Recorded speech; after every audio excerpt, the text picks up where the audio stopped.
So we'll continue now where we left off on Daf Nun Aleph, Amud Aleph, Tanura Banan. And we're about 15 lines up before the end of the Amud. Ketad Amar Gamliel Ein Get Achar Get. In what scenario did Rabbi Gamliel formulate his principle that Ein Get Liachar Get?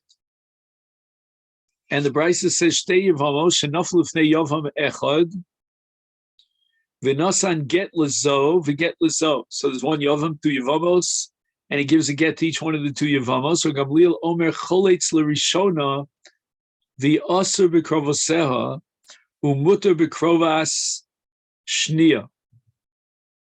So Rabbi Gamliel rules that he's not allowed to be miyabim either of the two Yevamos after he gave a get to each one.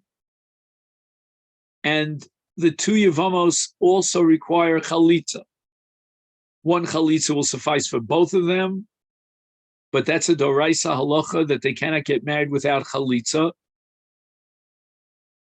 And Rabbi Gamliel advocates that he should give chalitza to the Rishona, the first one that he gave a get to, because if he gives chalitza to the second one that received a get, then that would generate an Isur on the Krovos of the second Tzara, because of Tzaras of Krovas Grushaso. And since Ein Get Liachar Get, at this point in time, if he doesn't give chalitza to the shnia, and therefore he doesn't generate an Isur of Krovas Chalutzaso, which is like Krovas Grushaso, then the get that he gave to the shnia is not valid at all, because Rabbi Gamliel's position Ein Get Liachar Get. So the only Isur, if he follows the recommendation of Rabbi Gamliel, that'll be generated on the Krovos, would be only the Krovos of Grushaso, which is the first of the two Yevamos that received the get. But he's allowed Mutar B'Krovot Shnia because the get to the Shnia is not chal at all. It's invalid. It's not registered. So it's not Krovas Grushaso at all because there's no Gerish. Nosan get Lezu, forget Lezu, Asur B'Krovot Shtehen. The Chachamim validate the second get to the second Yevama, just like the first get to the first Yevama. And therefore, Chalitza Lachas Mihen, although there still is an Isur of Yevama L'Shuk Dorais, and she needs Chalitza Dorais to be Mato L'Shuk, but there's absolutely no difference. One Chalitza again suffices for both Yevamas, but there's no difference between giving Chalitza to the Rishona to the Shnia, because the Chalitza is not going to generate a new Isur on Krovosea, because he's also B'Krovosea of both Rishon and the Shnia by virtue of the get because of Krovas Gruchaso. V'cheinata Omer, the same din applies. B'shnei Yevamim v'Yevama Achas. Each one of two Yevamim gave a get to this Yevama. According to Rabbi Gamliel, the first get that was given by the first Yavam is considered a valid get and generates an Isur of Krovas Grushaso, which means the Krova of the first Yevama. Well, actually, there's only one Yevama, but to the first Yavam. The get that was given by the second Yavam to this Yevama does not generate any Isur on her Krovos because the get is not Chal, it doesn't register. So there's no Isur of Krovas Grushaso here because there is no Grushaso. According to the Chachamim, on the other hand, both Yevamim are equally asurim b'krovas hayevama, even the second one, because yesh get liachar get. And each one of these two gittim, to some extent, was mafkir the zikas hayimum, and is therefore a valid get. The Brisa continues, Ketad Omer Rabbi Gamliel ein maimar achar maimar.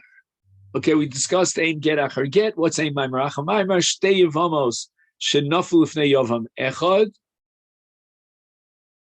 The Asa Maimar Bezu U'Maimar Bezu. He's very fickle.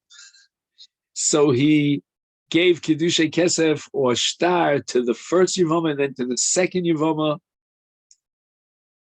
and he cannot be miyabim the second Yevamot because of the Maimer of the Rishona. The Rishona cannot be miyabim because of the Maimer B'Shnia.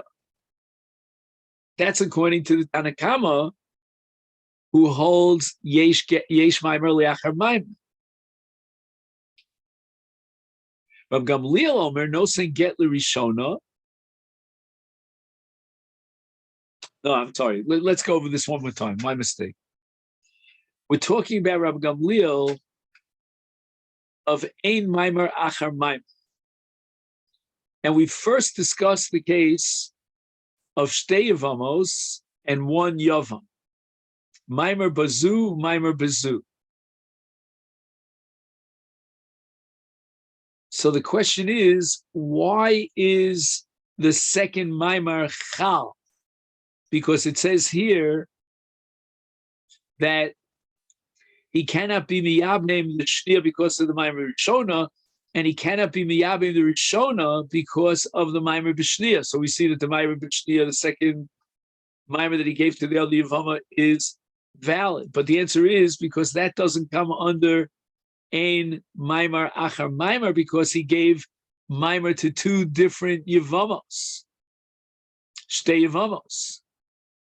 So that Ein Maimer Achar Maimer means when he took over that chelek of the Zika, vis-a-vis that Yevama, he can't add another Maimer because the place is already taken, as we said.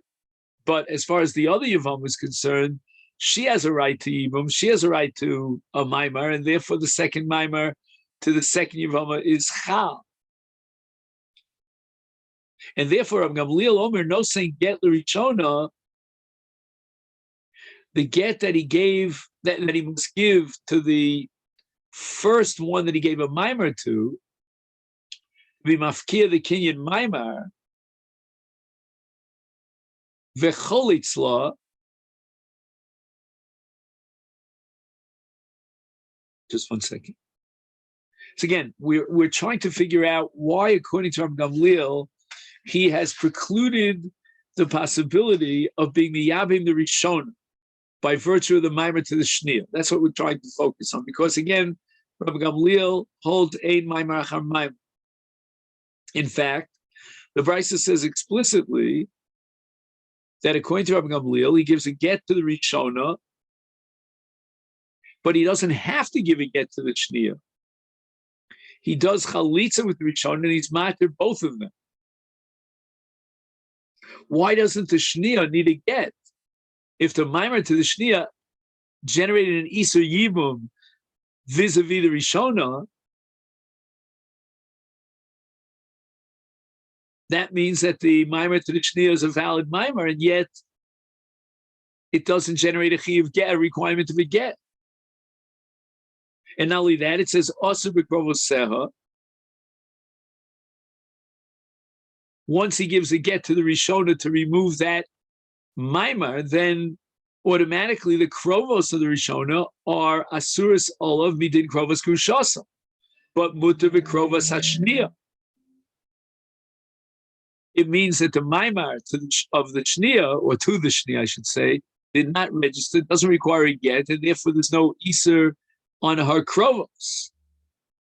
But yet, paradoxically, we said that the Maimer to the Shnia, even according to Rav Gamliel, precludes the possibility of Yibum of the Rishona.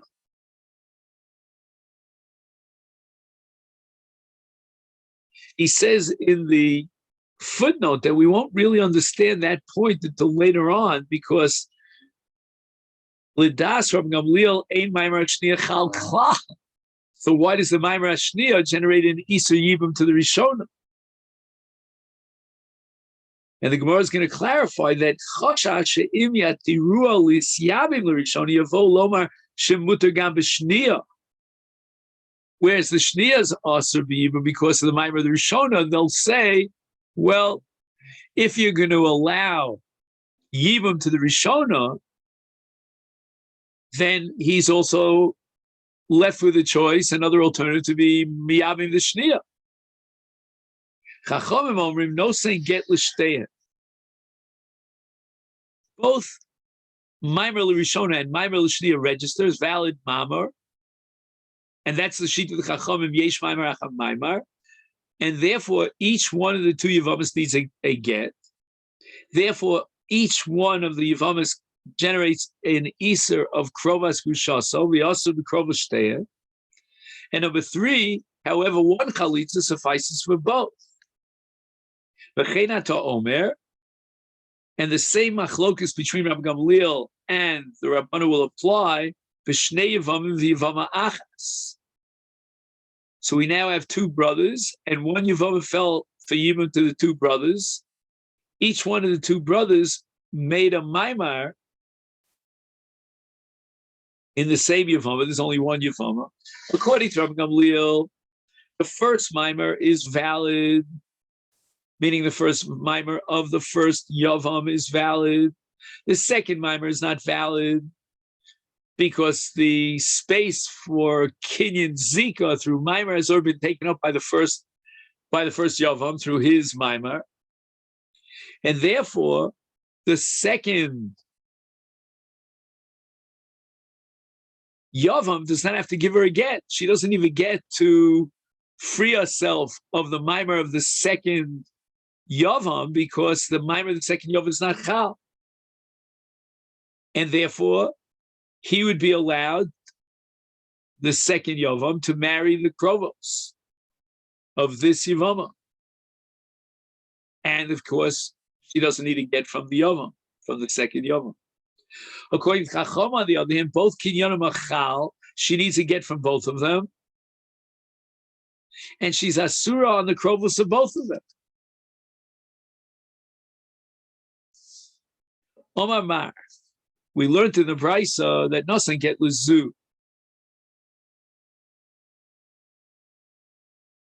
The get Luzu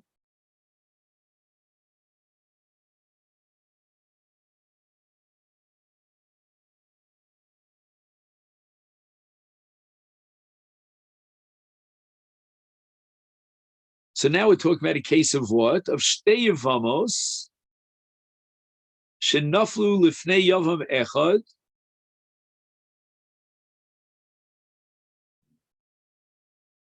and in the previous brisa, not this last brisa that we started with today, but the earlier brisa, we have a case where he gave a get to the first Yevama and then a second get to the second Yavam. And now Rabbi Gamliel is going to apply his principle of ein get liachar get. Rabbi Gamliel omer choletz l'rishona v'asa b'krovoseha u'muta b'krovos hashniya, which would mean that the shniya does not need a get because her, well, I shouldn't say that because she already got a get, but what I mean to say is that her krovos of the shniya are not krovos grushasa because the get to the shniya is not valid. Ain't get liachar get. Lema tiavituvta de Shmuel. Ti Omar Shmuel. Shmuel's talking about a case of a yavam, and he has two yavamos, and he gave a get to each one of them. No, I'm sorry, he gave a get to one of them, and then cholatz l'balas a get. So he gave chalitza to that one to whom he had given a get. Lo nifter et tzara, pilei plaim, says Shmuel, the tzara needs her own chalitza. And the chalitza of her tzara, the balas a get, is not valid to be matir holashuk. And the reason for that is that the chalitza to the balas a get is called and classified as a chalitza psula because there's no option of yibum until far as she received the get.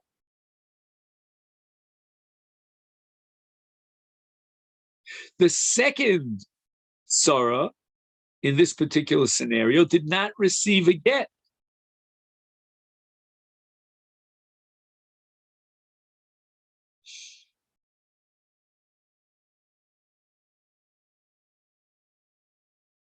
What does that mean, did not receive a get? We're going now, according to Rabbi Gamliel, And Rabbi Gamliel holds a get liachar get. So the second get to the second Yevama is meaningless. It's worthless. And yet Rabbi Shmuel says that each one of these two Yevamas needs a separate chalitza. Lo nifter atzara. So why did Rabbi Gamliel say chalitza rishona?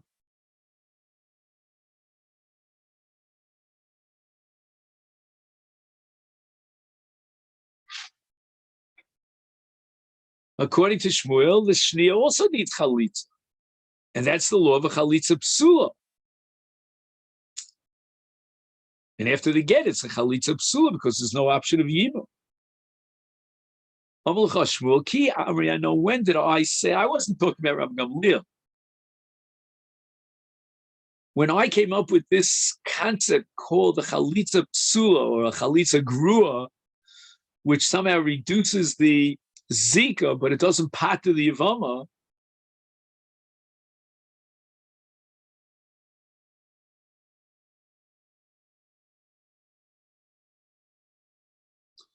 I'll leave it to Man Omar. I said it according to the Omar who maintains that yesh zika. And the zika of yevama is machshiv that zika like an ashes yama to some extent. It's like a marriage relationship. And since zikas yevama is strong enough, therefore chalitza psula, which is in a sense a maisa posel, is not going to be able to remove the zika, because the zika is a very strong zika, and the chalitza is a very weak chalitza. Because we said there was a psul because of the get, and therefore the chalitza could not have had an alternative of yibum.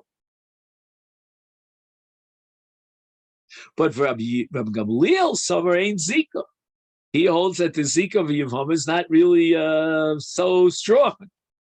And therefore there's no difference between a Yevama who's Ru'uya L'Yibum or Yevama that's Eina Ru'uya L'Yibum. Meaning a Chalitza Psula, in all cases, Chalitza patters up the Tsar because ain't zika. So the Gemara says, Mida Rab Gamliel Savar ain't zika. And here we turn to the afternoon Aleph, Amid Beis.